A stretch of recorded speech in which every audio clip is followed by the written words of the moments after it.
महाराष्ट्र में चुनाव प्रचार के आखिरी दिन सभी पार्टियां अपने अपने तरीके से वोटर्स को लुभाने के लिए जुटी रही थी। लेकिन इसी बीच बटेंगे तो कटेंगे को लेकर उद्धव ठाकरे के एक बयान ने सियासत को और तर्राधार दे दी है। उद्धव ठाकरे ने कहा कि अगर महाराष्ट्र में बांटने की कोशिश करोगे तो हम जरूर काटेंगे। उनके इस बयान ने बटोगे तो कटोगे पर कंट्रोवर्सी का एक नया चैप्टर खोल दिया है। इस नारे को लेकर ओवैसी, खड़गे और सीएम योगी ने जमकर उन पर निशाना भी साधा।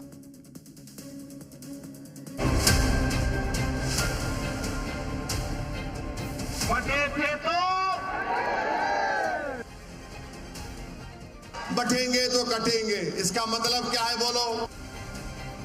बटेंगे तो कटेंगे, ये इस देश का इतिहास रहा है। एक है तो सेफ है। बटेंगे तो कटेंगे से शुरू हुई महाराष्ट्र की जंग चुनाव प्रचार के आखिरी दिन काटने तक आ गई। सत्ता पक्ष और विपक्ष की ओर से एक दूसरे पर जमकर प्रहार किए गए, जुबानी तलवारें खिंच गई। इसी बीच शिवसेना यूबीटी के प्रमुख उद्धव ठाकरे ने योगी आदित्यनाथ के बटोगे तो कटोगे वाले बयान पर पलटवार किया। साथ ही साथ उद्धव ने फडणवीस को धमकी तक दे डाली। कटेंगे बटेंगे फटेंगे हे ह्याच्यामध्ये राहिलो। मी देवेंद्र फडणवीस आणि सगळ्यांना सांगतोय की तुमचं बटेंगे फटेंगे सोडा, पण मुंबईवरती घाला घातलात तर हम आपको काटेंगे, जरूर काटेंगे। कसल्या गोष्टी करताय, कोणाला शिकवताय? आणि जे मुद्दे त्या मुद्द्यावरती बोला ना। आम्ही मुद्द्यावरती बोलतो, तुम्ही मुद्द्यावरती बोला। उद्धव ठाकरे ने जैसे ही काटने वाला विवादित बयान दिया, बीजेपी बौखला गई और कहा कि बाला साहब ठाकरे जहां हिंदुओं की रक्षा की बात करते थे, उनका बेटा हिंदुओं को काटने की बात कर रहा है। यही अंतर है बाप और बेटे में। बाप पिताजी बाला साहब ठाकरे ने 1992-93 में जब मुंबई में पाकिस्तान के दाऊद ने हमला किया, तब बाला साहब ठाकरे हिंदुओं को बचाने के लिए खड़े रहे। और अब वापस मुंबई पे हमला हो रहा है। टाटा इंस्टीट्यूट की रिपोर्ट आई है 2050 तक मुंबई में सिर्फ 54% हिंदू रहेंगे। अब बांग्लादेशी मुस्लिम, रोहिंग्या मुस्लिम हमला कर रहे हैं, तो उद्धव ठाकरे बेटा हिंदू रक्षकों को काटने की बात कर रहे हैं। महाराष्ट्र चुनाव में जो मुद्दा सबसे ज्यादा छाया रहा वो बटोगे तो कटोगे ही है। योगी के इस नारे ने सियासत की फिजा ऐसी बदली कि विपक्ष गुस्से से लाल हो गया। असदुद्दीन ओवैसी भी योगी आदित्यनाथ पर बरस पड़े और कहा कि योगी महाराष्ट्र आकर कहते हैं कि बटोगे तो कटोगे, लेकिन उनके पास झांसी जाकर पीड़ित परिवार से मिलने का वक्त नहीं है। उत्तर प्रदेश के मुख्यमंत्री को ला लिए यहाँ पर, बाबा आ गए महाराष्ट्र में। बाबा आकर बोलना शुरू कर दिए, बटेंगे तो कटेंगे, बटेंगे तो कटेंगे। इसका मतलब क्या है बोलो? तुम किसको बोल रहे बटेंगे तो कटेंगे?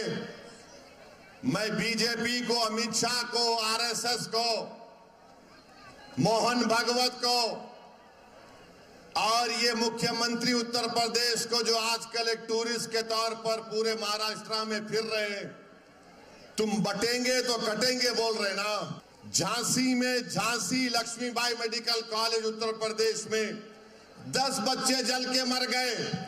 ये मुख्यमंत्री वहां पर नहीं गया। चुनाव प्रचार के दौरान महाराष्ट्र के पॉलिटिकल कॉरिडोर में बटोगे तो कटोगे ही गूंजता रहा।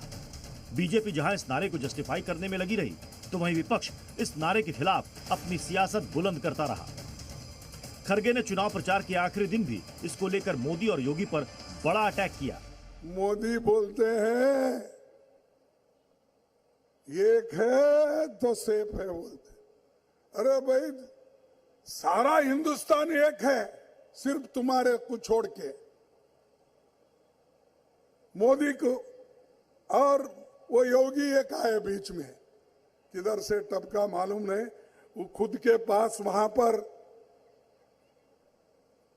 बच्चे मर रहे, हॉस्पिटल में जल रहे, उनकी चिंता उनको नहीं है। वोट के चिंता के लिए यहां आकर बोल रहे बटेंगे तो कटेंगे। चुनाव प्रचार के आखिरी दिन योगी आदित्यनाथ झारखंड में थे। यहां से उन्होंने एक बार फिर अपने पुराने नारे पर जोर दिया और कहा कि बटे थे तो कटे थे, अब बटना नहीं है। अयोध्या में अगर हिंदू बटा नहीं होता, 500 वर्ष पहले जाति के नाम पर बटा नहीं होता, तो अयोध्या में पान नहीं झेलना होता। अगर हिंदू बटा नहीं होता तो काशी में पान नहीं झेलना होता। हिंदू बटा नहीं होता तो मथुरा में पान झेलना नहीं होता। हम इस जब बटे थे तो पान झेलना पड़ा था, और इसीलिए मैं आपका आह्वान करने के लिए आया हूं कि बहनों और भाइयों, बटना नहीं है। योगी आदित्यनाथ के बयान पर बहुत हो हल्ला मचा। महाराष्ट्र और झारखंड विधानसभा चुनाव से लेकर यूपी के उपचुनाव तक में इस बार बटेंगे तो कटेंगे का मुद्दा सबसे अधिक हावी रहा। अब देखना होगा कि वोटर्स के मन को ये नारा कितना प्रभावित कर पाया। ब्यूरो रिपोर्ट, जी मीडिया।